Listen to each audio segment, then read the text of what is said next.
Shalom, berjumpa kembali dengan saya di dalam renungan pada pagi hari ini.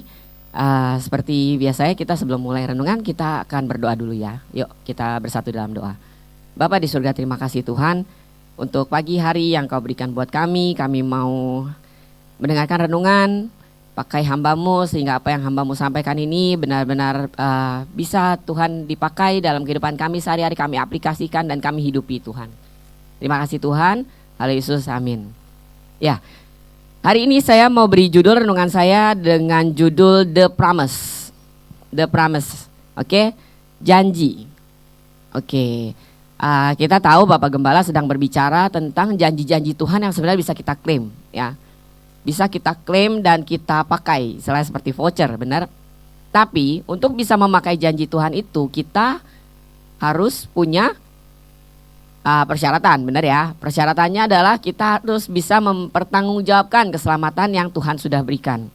Seperti dalam Efesus 2 ayat 12 dikatakan di sana bahwa pada waktu itu kamu tanpa Kristus, tidak termasuk keluarga negaraan Israel dan tidak mendapat bagian dalam ketentuan-ketentuan yang dijanjikan, tanpa pengharapan dan tanpa Allah di dalam dunia.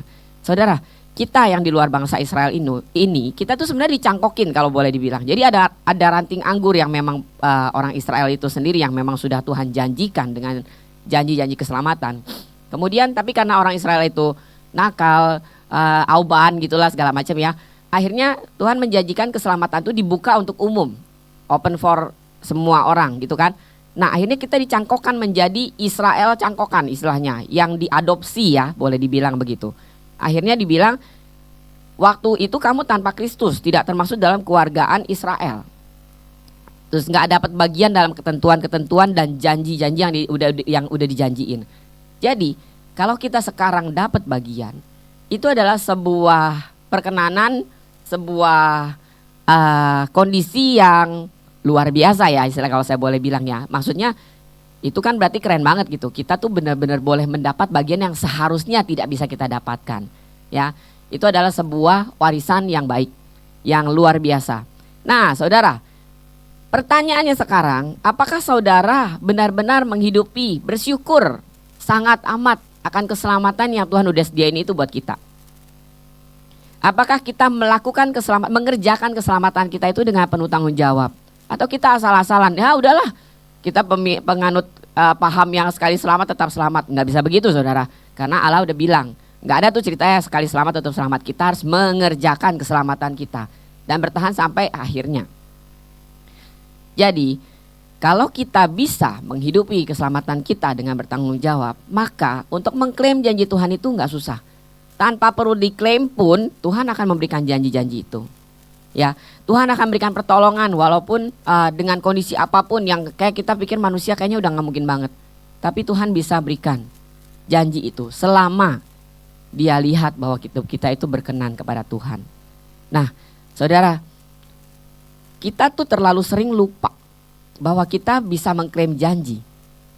Kita itu hidup dalam keterpurukan, dalam segala masalah, dalam segala pernah gak sih saudara mikir gini? Kasusnya belum nyampe saudara, tapi kita udah mikirin nih kalau misalnya begini nih gue masih begini nih, harus begini nih, caranya gini nih, jadi kalau misalnya gini, misalnya gimana? Oh mendingan gini aja ya, padahal itu belum sampai ceritanya, mungkin besok 2 hari lagi, tapi kita dari sini udah mereka-reka bikin skenario, ya kan?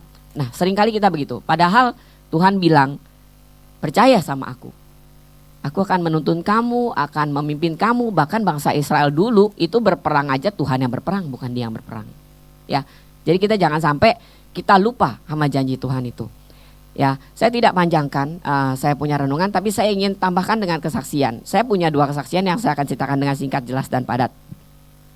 Menurut saya itu juga janji Tuhan bahwa Tuhan menyertai setiap langkah kita dan Dia menjaga kita dengan sedemikian rupa sehingga. Yang pertama, waktu itu saya pernah ke Bandung, udah lama ya, mungkin udah 2-3 bulan yang lalu. Saya pergi ke Bandung, kita makan, abis itu kita mau ke tempat yang lain, menuju ke tempat yang lain. Itu jalanannya itu berkelok-kelok, naik turun, hajar sana, hajar sini gitu. Pokoknya itu jalanannya benar-benar parah banget deh. Sampailah kita di tempat tujuan, setengah jam kurang lebih perjalanan, diombang-ambing, naik turun, belok-belok, tajam-tajam gitu ya. Setengah jam kemudian kita sampai di tempat tujuan. Saat sampai di tempat tujuan kita mau kunci mobil. Suami saya cari kunci-kunci nggak ketemu dong. Nggak ketemu. Cari di kantong, cari di tas, cari di mana, tanya saya ada di tas saya apa enggak, segala macam. Nggak ada, nggak ketemu. Kita bingung ya, itu kunci kemana? Tapi mobil di starter bisa. Berarti kunci itu nggak jauh tuh dari mobil. Pasti nggak jauh, karena kalau jauh mobil nggak bakal bisa starter dan dia pasti ada bunyi alarm. Mobil saya begitu.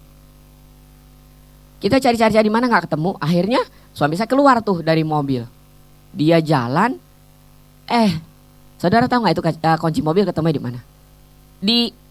Ini kan kaca mobil ya depan ya. Terus kan di dalamnya di depannya itu pas ada legokan tuh yang biasa tempat wiper mobil. Itu di situ kunci mobilnya. Jadi sepanjang setengah jam perjalanan kita belok sana sini curam naik turun gunung itu kunci tuh di situ, saudara. Dan Tuhan jaga. Coba kalau sampai itu kunci jatuh. Bagaimana tuh ceritanya? Ya kan? Saya sih nggak kebayang tuh. Tapi ya Tuhan berperkara. Kita cerita waktu itu kan kebetulan kita ketemu sama sesama pengerja juga, sesama ya orang itu juga, rohani juga, kita ngomong tuh, wah bener-bener Tuhan itu gile banget, bener-bener jaga kita tuh luar biasa gitu. Untuk sebuah hal yang sepele kunci mobil, tapi efeknya gede. Itu yang pertama. Itu adalah janji Tuhan, dia akan menjaga kita.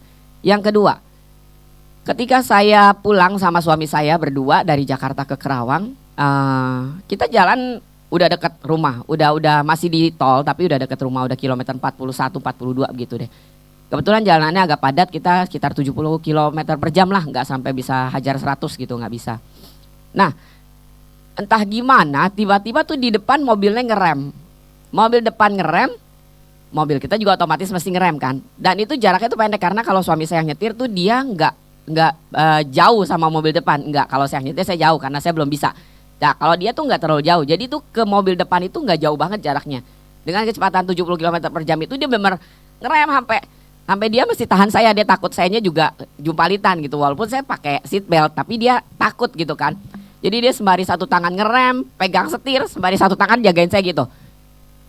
Tahan banget sampai itu. Wah udah benar-benar mepet deh saudara, berhenti akhir itu mobil. Sambil gitu dia masih lihat spion belakang saudara, karena spion belakang itu mobil di belakang itu apa bunyi gitu, dan dia banting setir. Jadi mobil di belakang kita itu banting setir saudara, nggak kena jadinya juga ke kita. Saya bilang aduh, puji Tuhan. Ternyata tuh mobil di depan kita, dua mobil di depan kita itu kecelakaan. Jadi untungnya nggak jadi ketabrakan beruntun ya, karena Tuhan menjaga juga. Cuma mobil yang bersangkutan sama mobil depannya aja yang kena. Yang belakang semua tuh berhasil merem dengan baik. Karena kalau enggak, yang paling belakang aja nyundul yang depan, pasti yang depan maju juga kan, nyundul akhirnya jadi beruntun kan. Nah puji Tuhan, itu juga sama, Tuhan jaga. Saudara harus lihat bahwa Tuhan punya penyertaan itu, dia menjaga kita sekecil-kecilnya, sedetail-detailnya. Begitulah dia sayang sama kita. Ya, saya akhiri untuk saya punya kesaksian, mari kita berdoa. Bapa di surga, terima kasih Tuhan. Kami tahu Tuhan bahwa penyertaan-Mu sempurna Tuhan, dan rancangan-Mu selalu penuh dengan damai. Janji-janji-Mu luar biasa Tuhan atas kami orang-orang yang percaya Tuhan.